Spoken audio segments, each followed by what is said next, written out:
I love Halloween, everything about it. I love the colors, the pageantry, the horror, the gore. So, I knew, even when I was just a little girl, that someday my wedding would be on Halloween. After all, what could be better? Marrying the man I loved most in the world, on the day I loved most. It was everything I could ever want. When I met Dominic 4 years ago, I knew that it was fate. We were at a Halloween party. I was dressed as Harley Quinn, and he was the Joker. We spent that whole first night together like there was no one else in the world but us. I wanted to marry him by the following Halloween, but Nick wanted to wait. He said he still had to finish his residency, and we needed to establish ourselves financially first. Nick was always cautious with money. I loved it about him. I told him I understood, but I never stopped planning for our perfect day. Every year, I would show him my plans and beg him to finally propose before Halloween passed again, but he would say we couldn't afford everything I wanted to do, that we needed to save for longer. So, I waited and expanded on my plans. Nick became a surgeon, I finished my engineering degree, and last year, I thought the time was right, and we would finally get married, but he still thought my plans were too extravagant, too expensive.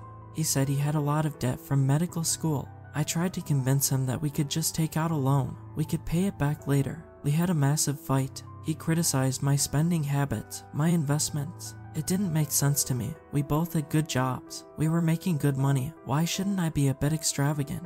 What is money for if not having fun? And shouldn't our wedding be the best day of our lives? Besides that, my investments weren't reckless spending. They might be down right now, but that would turn around. Eventually, we didn't need to worry about money. He was just being stingy. They almost broke up that day, but in the end, we loved each other too much to split over nothing more than finances. We agreed to stay together to work on our problems, but he still wasn't ready to get married. This year, there was finally no more reason to hesitate.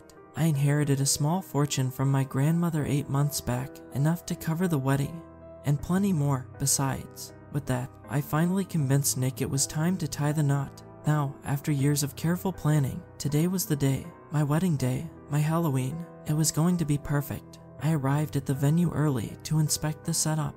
I had prepared several of the main features myself, and I needed to make sure that everything was in place for the big event.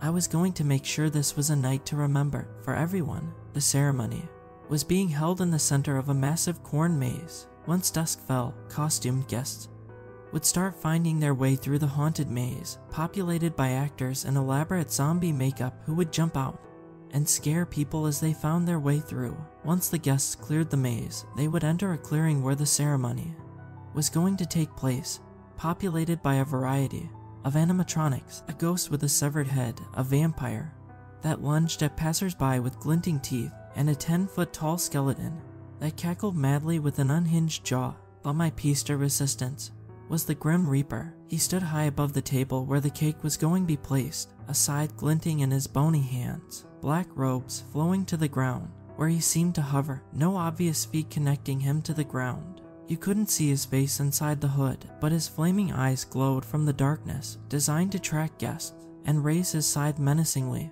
As they passed the table, he had been a labor of love for me. I had spent weeks on him before the wedding. I admired my handiwork, running my fingertip idly over the edge of the scythe. As I did, I heard a small scream and a crash at the entrance to the maze. I looked up to find that the caterers had arrived, and a young man had dropped a serving tray, flinching away from my vampire. As he knelt to collect it, the head caterer crossed the space towards me, and I went over to greet them, sticking my finger in my mouth and sucking on the blood as I did. "You are late," I admonished, removing my finger from my mouth and wrapping it in a tissue. "Well, we had to find our way through the maze to get here, ma'am. Surely there is a back entrance to this place." The caterer glanced around. "No, the maze is the only way in or out. Having a back door into this place would have shattered the illusion, compromised the integrity of my vision. We have to carry all our gear through the entire." "That is what I am paying you for," I cut him off. "Now, you have all the paperwork in order, correct? You have made sure there is no possible cross-contamination. There is no need to worry. Everything was prepared in a peanut-free facility. We take allergies very seriously, ma'am." "Good. The last thing I needed was for my throat to swell shut on my big day. Well, it will be dusk soon, and the maze is very dimly lit, so you should probably hurry and bring your gear in." The man opened his mouth, as if to say something, but seemed to think better of it, turning and leaving without a word. I smiled and turned my attention back to the decorations. I needed to go and change into my dress. Soon, I walked out of the maze to find Dominic waiting for me, his tuxedo torn and splashed with blood. "You look spectacular," he whispered. "Of course I do," I replied with a little grin. My gown had a black lace bodice that ended in a blood-red skirt that swirled around my ankles. I had never felt more beautiful. I wished I could wear it every day. A moan from behind interrupted Nick's first look. We both turned our heads to see zombies ambling out of the maze, practically on top of us. They groaned, reaching out their dirty hands for us. With a small scream, I turned and tried to run, but stumbled on my high heels. Nick grabbed my hand and helped me up. Then we ran across the field and up the aisle that had been left clear at the center. As we reached the altar, gasping for breath and casting frantic glances back towards the pursuing zombies, as if in mortal fear, the crowd applauded from their seats, and the officiant started the proceedings. The ceremony was beautiful. Everything went as I had planned. Afterwards, the zombies herded the guests towards the dinner tables, and as we ate, the speeches began. My maid of honor, Lacey, rose, smoothing her torn skirt and touching the bloody wound on her throat to make sure that the makeup was still in place. It made her look even paler than she normally was, with dark circles under her eyes and chalky foundation covering her face. Natalie and I have been best friends for more than 15 years, and I knew from the moment that she met Dominic they would be. She continued talking, but I wasn't really listening. I knew what she was saying. Anyway, I had written the speech for her. Instead, I watched Dominic, but he didn't return the favor. His eyes were fixed on Lacey, a small smile on his face. I didn't know why he needed to study her so closely. You would think he had seen enough of her already. My mind flashed back to the pictures on his phone, her nude in our bed, in our shower, on our kitchen table. I always knew that they would be married someday. My closest friends in the world have found true love with each other, and I couldn't be happier for them. Lacey continued. I stifled a laugh. I was surprised she could say that with a straight face after the other speech she gave this morning in Nick's car when he said he was picking his mother up from the airport. The bug I had planted had captured every moment of their conversation, though I hadn't listened to all of it. I hadn't had the stomach for it or the time. As I watched Lacey drone on about our perfect love, all I could hear were her true thoughts. From the recording, "You don't have to do this, Dom. There is still time. Please, just call off the wedding. We can run away together," she had pleaded, her voice wavering. "You know I can't do that, Lacey," Nick had replied. "Why? Because of the money." She had spat that with true venom. "If you think she will share any portion of her inheritance with you, you are only kidding yourself. The way she spends, I would be surprised if it wasn't gone within a month to her crypto investments, her clothes, her trips, her gambling. They'll be in deeper debt than ever if you marry her. Cut your losses now. Walk away." I already considered that. "Lacey, I have a plan. Just give me a little time. I will work this out, and then we can be together, all right? You know I only love you." The applause brought me back to the present, and I looked up to see Lacey returning to her seat, smiling and sipping her champagne. Nick's eyes followed her, lingering on her longer than they should have. He couldn't even pretend for one night. Nick wasn't particularly good at keeping secrets. I probably would have found out sooner if I hadn't been distracted with wedding planning. Their affair had been going on for over a month, but I had only figured it out 2 weeks ago. For a moment, I thought that all the work I had put into this was going to be for nothing, but I had spent so long planning, I couldn't just call it off. Even if I could have borne the humiliation, I couldn't just let Lacey win. I decided, instead, that I could work with this. It could even give me a way to improve the festivities, to make this a true Halloween wedding. It was almost time, now, almost time to give everyone a real show. The music blared through the field. I had kicked off my heels and changed into flats for dancing, and Nick, and I spun across the dance floor, my blood-red skirt twirling around me. He dipped me low as the song ended, then stepped back to catch his breath. I pulled him down for a deep, passionate kiss. I caught a brief glimpse of Lacey's irritated glare before she turned and disappeared into the crowd of costumed partygoers. I mopped a bead of sweat from my brow. "This is the happiest day of my life," Nick whispered in my ear. "Mine, too." I smiled brightly. "I can't wait to get you home. Remember, I have a special present for you, so that we can have a private celebration, just us." I did remember. The box, professionally wrapped in colorful paper, had been on the kitchen table this morning when I left.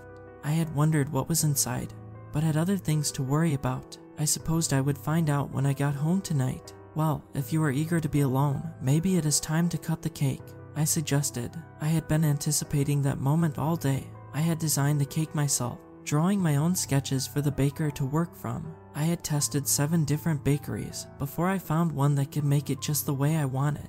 It was striking, attention-grabbing, the centerpiece of the evening. It had 6 tiers, done in a black lace pattern, with red icing dripping down the tiers like blood and black roses, with eyeballs peering out of their centers, placed around the base. I looked across the dance floor, and there was a small crowd was gathered beneath it, oohing and eyeing. All the while they were followed by the watchful eyes of the Grim Reaper above.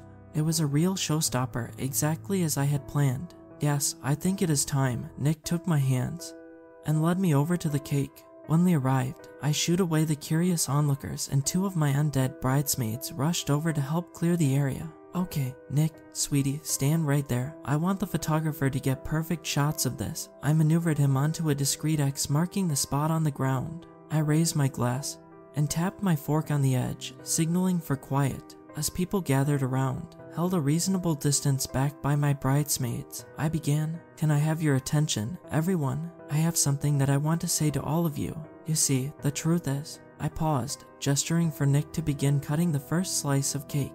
As the knife pierced it, red liquid oozed from the cake, pooling beneath it, and dripping from the table onto the floor. The effect was better than I had hoped, drawing gasps from the crowd. I dipped a finger in and tasted it dramatically. "Yum, strawberry." Everyone chuckled, and Nick resumed cutting. As he did, I searched for Lacey in the throng. Catching her eye, I winked, and she smiled back at me, working her way closer to the table. The truth is, I couldn't imagine a better evening than this, being here with all of you. Nick finished carving out a slice of the bleeding cake and held it up for the crowd to appreciate. Then he turned to me, a devilish grin on his face, and pulled the cake back, moving to smash it into my face. I felt hands on my shoulders pushing me aside, harder than was strictly necessary, and I fell to the ground. Above, Lacey stood between me and Nick, face covered in gory, red cake bits. I grinned. It was exactly as we had planned it. I had told her that Nick was planning to do a cake smash, against my express wishes, I might add,